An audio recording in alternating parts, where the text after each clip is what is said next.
हाँ, मैं आता हूँ।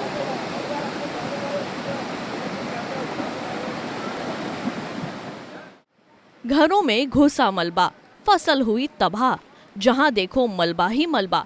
कुदरत के कहर की ये तस्वीरें हैं नैनीताल जिले की कोटाबाग औखल ढूंढा क्षेत्र की।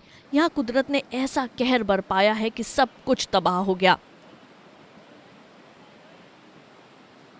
देर रात से ही बारिश हो रही थी। सुबह के 3-4 बज रहे थे। सभी लोग आराम से सो रहे थे, मगर किसी को भी अंदाजा नहीं था कि कितनी बड़ी तबाही मचने वाली है। बारिश वैसे तो दिन से ही जारी थी, मगर रात को मौसम बहुत ही खराब हो गया। बारिश इस कदर हुई कि कोटाबाग औखल ढूंढा का डॉन नाला में उफान आ गया। देखते ही देखते नाले का पानी पूरे क्षेत्र में आ पहुंचा। कहा जा रहा है इसी दौरान बादल भी फट गया, जिसके बाद नाले के पानी के साथ मलबा भी बहने लगा।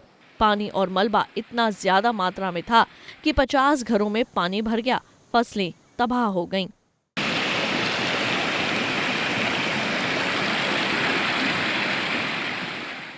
प्रभावित परिवारों को फिलहाल प्राथमिक स्वास्थ्य केंद्र में शिफ्ट किया गया है। सरकारी मशीनरी मौके पर पहुंचकर बंद सड़क खुलवाने का काम कर रही है। के दूरस्थ ग्राम ओखलढुंगा में जो नैनीताल तहसील के अंतर्गत आता है, आज भारी जो वहां का स्थानीय नाला डॉन नाला है, उसमें भारी तबाही से लगभग 50 परिवारों को बेघर होना पड़ा है।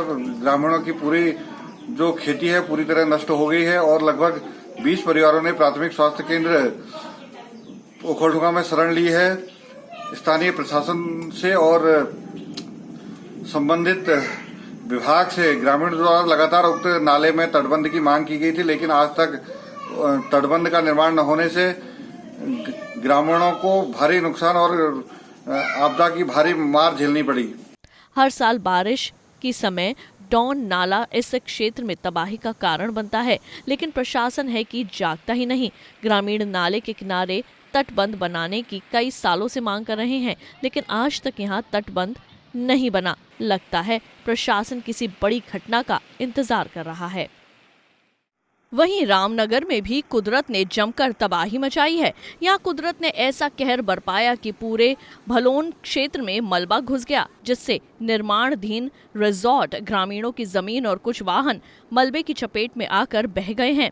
गनीमत रही कि हादसे में कोई जानी नुकसान नहीं हुआ। वहीं सूचना मिलने के बाद प्रशासन की टीम मौके के लिए रवाना हो गई है। हाँ सर, ऐसे कल दोपहर बाद से काफ़ी बारिश हो रही थी, लेकिन कल रात 3:30-4 बजे के आसपास के घटना है कि वहाँ पर बादल फट गया।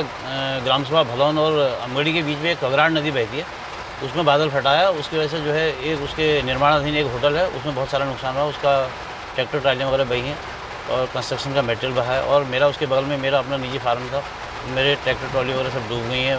शटरिंग का सामान था, 2 गाड़ी ईंटें थी, सब बह गई हैं। 2 अपने फिश पॉन्ड थे, वो जमींदोज हो गए हैं। अभी जो है चूँकि बारिश बंद नहीं हुई है और फ्लड भी कम नहीं हुआ है, इसलिए नुकसान का जो है आकलन करना अभी संभव नहीं है।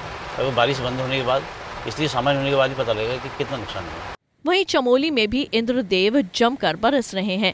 यहाँ भारी बारिश से बद्रीनाथ में अस्थायी पुल ध्वस्त हो गया है। इस हादसे में 2 मजदूर अलकनंदा नदी में बह गए, जिसमें से एक मजदूर लहरों से किनारे लगकर बच गया, जबकि दूसरा नदी के तेज धारा में बह गया। बद्रीनाथ में मास्टर प्लान के तहत काम चल रहा है, इसलिए यहाँ पर अस्थायी पुल बनाया गया था। इस पुल से ही भारी भरकम मशीनों को इधर से उधर ले जाया जा रहा था। वहीं आज काम करने के दौरान भारी बारिश से अलकनंदा नदी पर बना अस्थायी पुल ध्वस्त हो गया है। इस दौरान 2 मजदूर भी अलकनंदा नदी में बह गए, जिसमें से एक मजदूर लहरों से किनारे लगकर बच गया, जबकि दूसरा नदी के तेज धारा में बह गया, जिसकी तलाश में एसडीआरएफ की टीम लगी हुई है। नैनीताल से तारा जोशी और रामनगर से निजामुद्दीन शेख के साथ bureau report, Punjab Kesari TV.